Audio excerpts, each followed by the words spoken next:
So let's work with another example like the first two that in one way or another is eventually going to work with the central limit theorem. So that'd be example C here. Let me back up a second. So really, this is only going to work with kind of part of it. So maybe I can extend this a little bit. All right. Before every flight, the pilot must verify that the total weight of the load is less than the maximum allowable for load of the aircraft. The aircraft can carry 42 passengers, and a flight has fuel and baggage that allows for total passengers load of 6,846 pounds. So if you have 42 people, that means that the average person can weigh 163 pounds. What's the probability that the aircraft is overloaded? Should the pilot take any action to correct the overloaded aircraft? So the one thing that I want to jot down from this is that men have weights which are normally distributed with a mean of 178.5 and a standard deviation of 38.8. By the way, that's a huge standard deviation. So, because think about it. Our typical values are within 2 standard deviations of the mean. 2 times 38.8, that's what, 77.6? That's a lot, that's a big range. 77.6 one way, 77.6 the other way. That's huge. So that's a range of 155 pounds if you go 2 standard deviations to the left and 2 to the right. Okay, so X is distributed normally with a mean of 178.5 and a standard deviation of 38.8. Now the problem doesn't ask it, but just for giggles, let's find the probability that somebody has a weight, let's see, what do we want to do? Greater than 170, greater than 163? Just out of giggles, one person.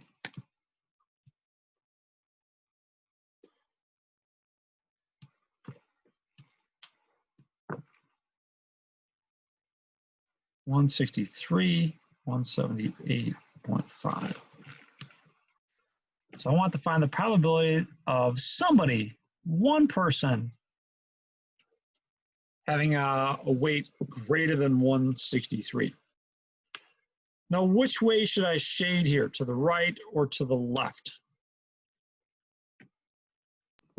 To the right? Yeah, thank you. Shade to the right.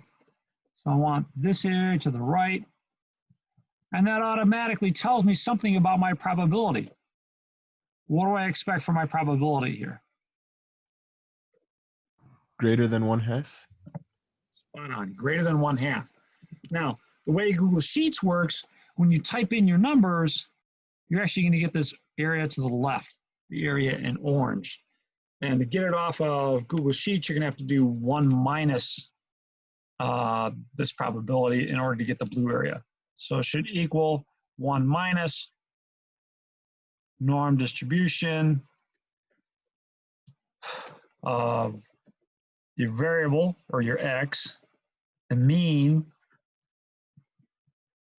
standard deviation, and true.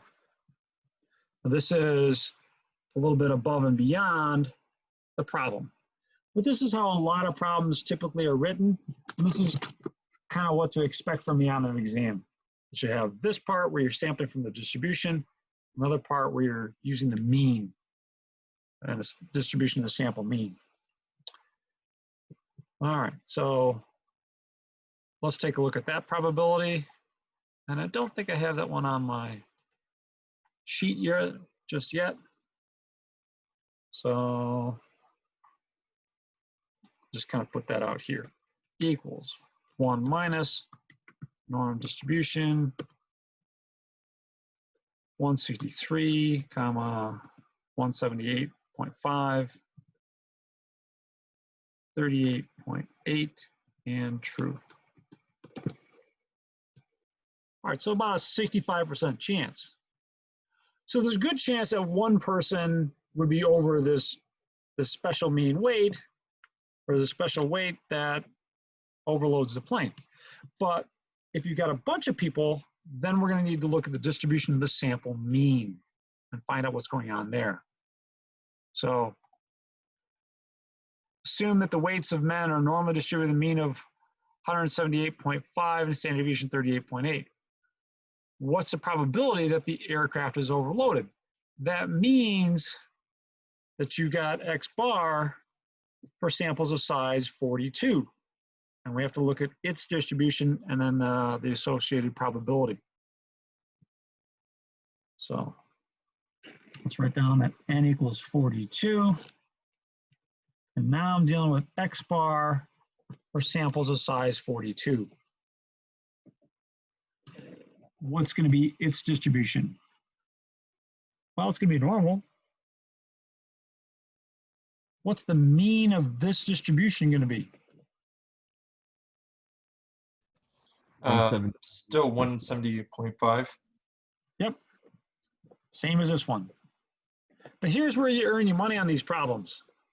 Need to change the standard deviation. Standard deviation is no longer 38. Who haven't I heard from yet today?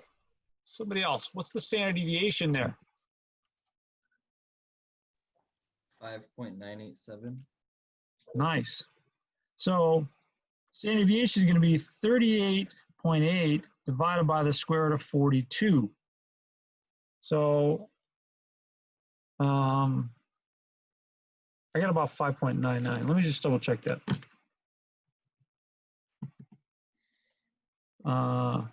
38.8 divided by the square root of 42.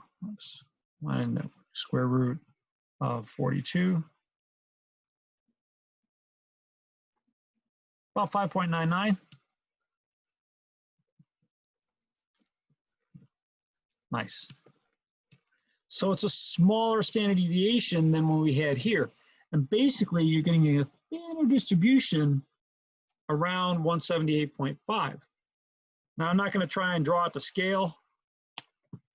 We're just going to calculate the probability here.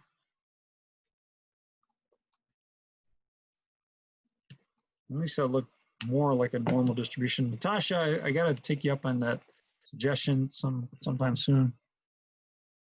All right, so 178.5 and then 163. Like the last one, I want the area to the right. And don't be surprised if I ask you to shade some stuff like this on future problems, on the final or on another exam, etc. Because they want you to look at these things and know and understand that you should get something bigger than 1/2. And if you don't, you want to go back and think about it and figure out, well, what went wrong. So basically, we're going to type in the same kind of command that we did just a moment ago. 1 minus norm distribution, except we've got a new standard deviation. Now, because I did the last one on Google Sheets, let me do this one on the graphing calculator.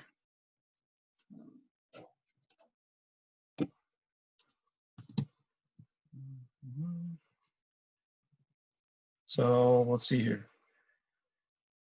Second, distribution.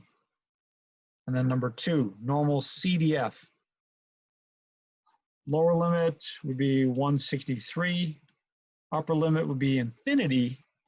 Now you can type that in any number of ways. Just type in a really big number. That should be good enough. The mean was 178.5 and a standard deviation of 5.99. You could also literally type in 38.8 divided by the square root of 42 right there, and it will do it for you. So probability that X bar for samples of size 42 is greater than 163 is 0.9952.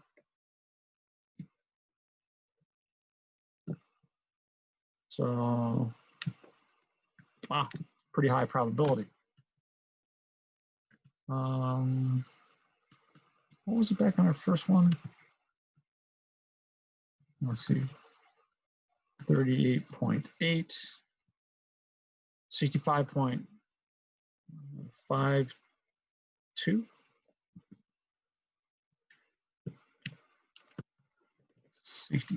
65.52.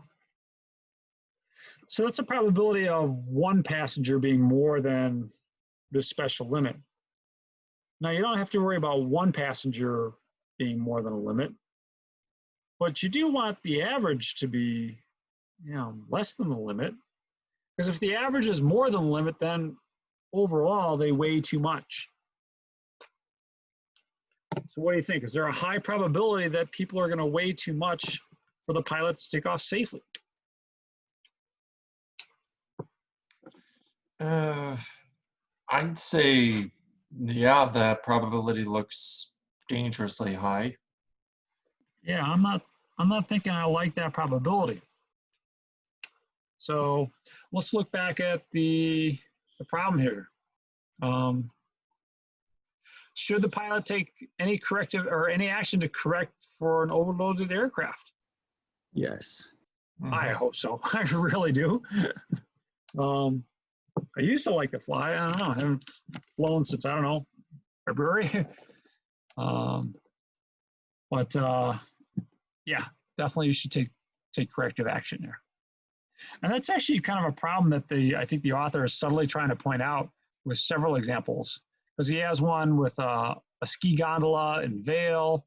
I've seen some with elevators and stuff like that. A lot of them are based on old assumptions of body mass, and they've changed. We've gotten heavier as a society, and that changes the probability that somebody could overload something and something could happen. So, all right, but we're worried about the calculations and the probabilities here. How are we doing with that example? Good. All right. Good. Thank you. Appreciate the feedback. Let's move to Coca-Cola. Yay. Now, it's actually kind of interesting if you ever get the chance to pass by Atlanta. They have a Coca-Cola production facility. You can try Coca-Cola from around the world. And they don't ship exactly the same formula to different places around the world. And personally, I remember my favorite was from Peru, where they had Inca Cola. It was really good. Definitely a hands down favorite for me. But let's take a look at this. I'm going to do part A with you. I'm going to let you do part B.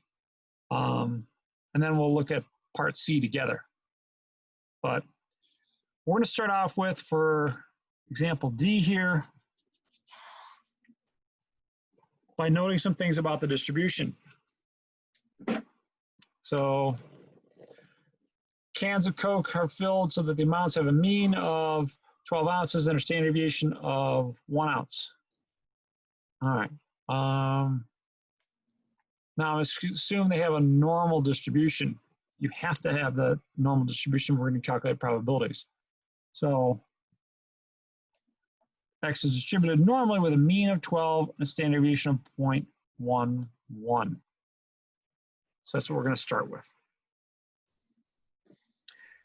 And the problem asks us to find the probability that a can has more than 12.19 ounces. So they're asking us to find probability that X is greater than or equal to 12.19.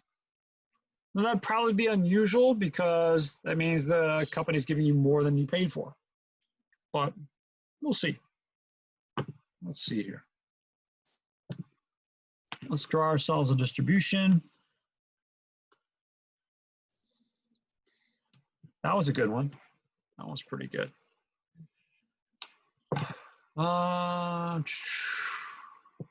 Let's see. Ireland.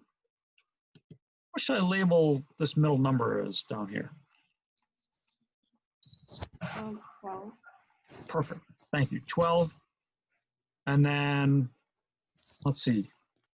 12.19 is over here someplace. Awesome. Thanks, Ireland. Nigel.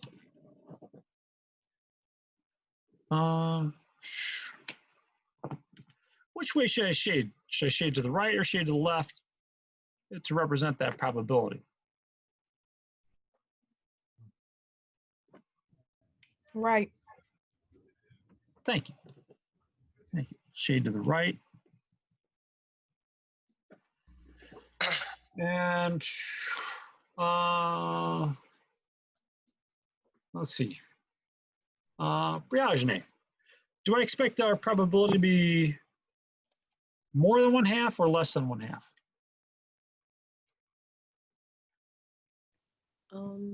I think less.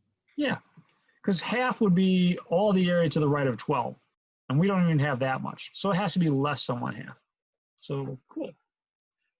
Now, for you Google Sheets users, again, you got to be careful because when I type in my command, it's going to give me this area. It's going to give me the area to the left of 12.19. And that's not what I want. So how can I correct for that on Google Sheets that I don't want this area, I want the area in pink? 1 minus norm dist. Yep. Thank you, Alec. So 1 minus norm dist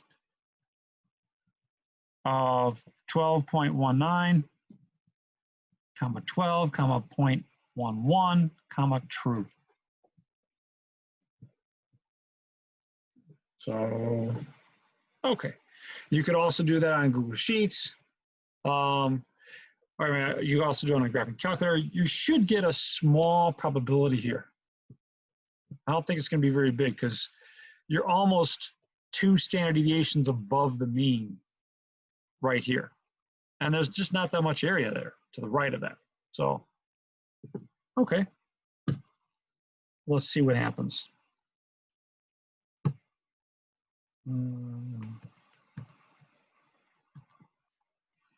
Mean, let's see, lower was 12.19, upper is 1 million. That's fine. Mean was 12, standard deviation 0.11.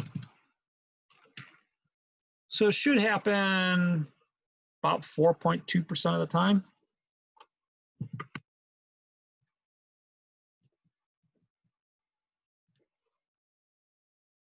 You guys able to get that with your favorite technology?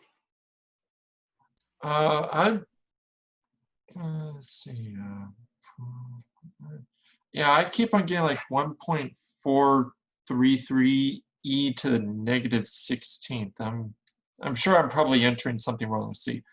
Lower was 12.9, upper was 1 million, mean was 12, and Standard deviation is 0.11. 0.11, yeah. Huh. CDF. I'm gonna try it in Google Sheets. Google Sheets. Okay. Yeah. So let's take a look at it in Google Sheets. Google Sheets should look like this. Wait, wrong one. There you go. Google Sheets should look like this. And yeah, I'm getting the same thing. So. Just 12.9, 12. All right. There's a part B to this as well. And I want you to try part B. I'm going to give you a couple minutes to work on that. And then I'm going to poll you as to what you're getting. So let's look at part B together here. So in part B, 36 cans of Coke have a mean weight of 12.19. Find the probability that 36 cans of Coke have a mean weight of at least 12.19. So, all right. Let's take stock of a couple things here. First of all, that n equals 36. That's our sample size. And the second part of this is asking us to work with the distribution of the sample mean for samples of size 36. So I'm going to let you figure that out. And then finally, we want to know what's the probability that for a sample of size 36, that it has a mean greater than 12.19. Now, if you do this on your graphing calculator, be aware that you might get a number in scientific notation. So that number in scientific notation is going to be something times 10 to a power. And you're going to have to kind of figure that out. If you get a number in scientific notation, don't worry about it. I will explain that to you in a minute. But give this one a shot. See what you can come up with. And we'll check you back in a minute or two.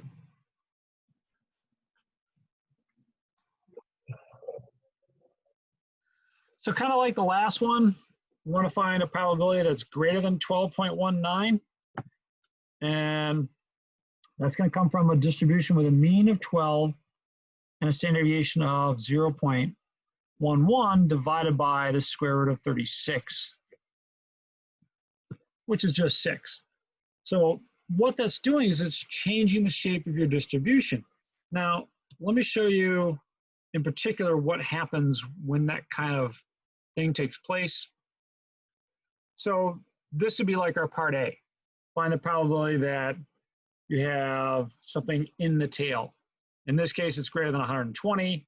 In the case of our example D, part A, it was greater than 12.19.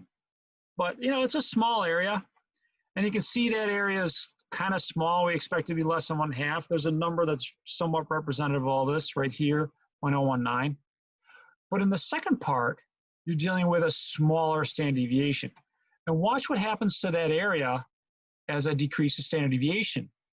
As the distribution gets concentrated more and more around its mean, and there's less spread, the standard deviation is smaller, what's happening to that area, that little shaded area? It's getting smaller as well. Getting smaller and smaller and smaller. Eventually it's squeezed out. Eventually this gets so tall and so narrow that there's really not much area there to speak of. You can see it kind of visually by looking at the graph here. You could also see it numerically right here, that as you take larger and larger samples, take a look at this number down here. The initial probability started out at 9%, and then it just gets really, really ridiculously small. And eventually, it gets so small that it wouldn't even round to 0.00001. So you're just going to get a flat 0 on some of these things. And that's okay. Now let's see that for this particular one. Now, this is just a drawing, but really you just should be expecting something less than 1/2. Is it a lot less than 1/2? Yeah, actually it is. So if we do our calculation, part D, that was part A. What's wrong with my scrolling here? There we go. For part B, I'm just going to copy part A, paste it down here, except I'm going to modify this. I'm going to divide by 6, which is really the square root of 36. And wow, now I get 0. So basically, it's such a small area there that it's essentially 0. So the probability of getting 36 cans with an average that's greater than 12.19 is just not going to happen. Now, if you answered, let's look back at our poll results here. If you answered either of the first two, then what happens, you accidentally used the wrong distribution. You used this distribution as opposed to this one. You forgot to adjust for the sample mean or the sample size. If you got a 1 instead of 0, you're just looking at the wrong side of this. You were looking at the left-hand side instead of the right-hand side. So, and if you're still in need of more help, I'll be posting this video online. You can catch Mimi in her office hours. I know they're a little bit limited this week. You should still catch her. There's going to be copies of the notes online, and reach out. If you need some more help, please get it, because you got a test next week. Can you show us how to do it on the calculator? So norm CDF, your lower limit, 12.19, upper limit, I chose, that looks like 10 million, maybe. The mean is 12. The standard deviation is 0.11 divided by the square root of 36. You can just type in 6, because that's the square root of 36. And there you go. Now, I'm glad you asked this, Jaleisha, because we get something that looks kind of crazy. 1.85 times 10 to the negative 25th. That's what that means. And if I was to write this out in decimal form, it'd give me 0.00000185. Does anyone know exactly how many zeros I would end up with? 24. Ah, well done. 24 zeros. Yeah. So essentially, they're not really far off the mark by saying, you know, that's about 0. Because there's just really not that much area available there. So great question. Thank you. See, that's where I messed up at. I had got the same answer, and I thought it was 1 instead of 0. Ah, okay. Yeah. No, that's a really, really, really small number. Yeah. So cool. So All it right. could be, so if we said it was like pretty much 0, then we wouldn't be too far off the mark, would we? Or would we Nope. still be? No, you'd be really close. Yeah. Okay. I mean, only if you're a particle physicist are you going to work with numbers that are ridiculously small like that. Okay, good to know. All right. Cool. Thank you.